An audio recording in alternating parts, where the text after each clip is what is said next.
Oh my goodness. You guys, I'm so sorry. It's been a long time and I apologize. I didn't mean to do that to you. But I didn't forget about you, honestly. So anyway, I'm Jenny. Welcome to Ripples of Faith. We are reading Exodus. We're in chapter 11, and I am reading from the New King James Version. Sometimes I see how windy it is, and I have to record in my car. Sometimes I make commentary on it. But the main purpose is to read the scriptures. You can follow along with me if you like. You can read it in your own translation, whatever translation you like, or you can put it on in the background and just listen as you're doing other things. Okay? So here we are. We're in chapter 11, and this is we're going through the plagues, and the death of the firstborn is announced. So verse 1. And the Lord said to Moses, I will bring one more plague on Pharaoh and on Egypt. Afterward, he will let you go from here. When he lets you go, he will surely drive you out of here altogether. Speak now in the hearing of the people, and let every man ask from his neighbor and every woman from her neighbor articles of silver and articles of gold. And the Lord gave the people favor in the sight of the Egyptians. Moreover, the man Moses was very great in the land of Egypt, and in the sight of Pharaoh's servants, and the sight of the people.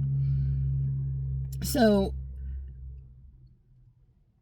a couple things going on. The people of Egypt were able to see the power of God.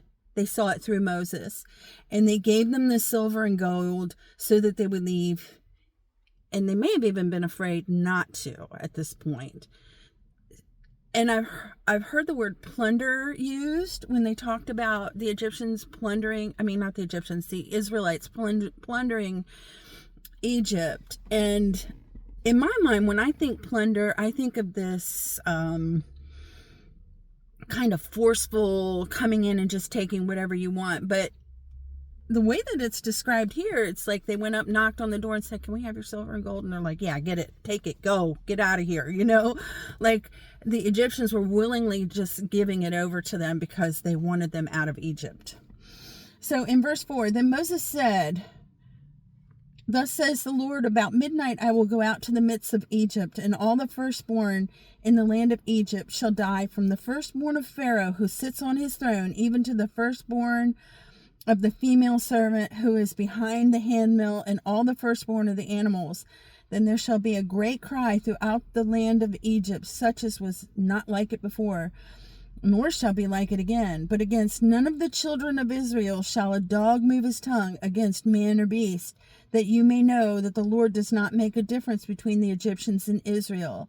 And all your servants shall come down to me and bow down to me, saying, get out. And all the people who follow you after that, I will go out.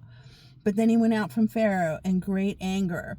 Now, this is the first time that Moses has actually spoken. Remember, when Moses was originally sent to go to Egypt, he's like, I'm not really good at speaking. And so Aaron went with him. But the last plague is going to be so devastating to Egypt, but Israel will have peace. And when we believe in God and trust Him, we can have peace in every circumstance as well. So the whole world can be going crazy all around us, but when the Lord will give us a peace, it's that peace that surpasses all understanding. That's what this is. And there's another interesting thing here. It says the dog will not move its tongue. Dogs were alarm systems. They used dogs to guard. We still do use guards as guards. They alert us when something is going on. But it's saying here that the dog is not going to move their tongue. They're going to be quiet. The Spirit of the Lord is going to come through so quietly, the dogs aren't going to notice.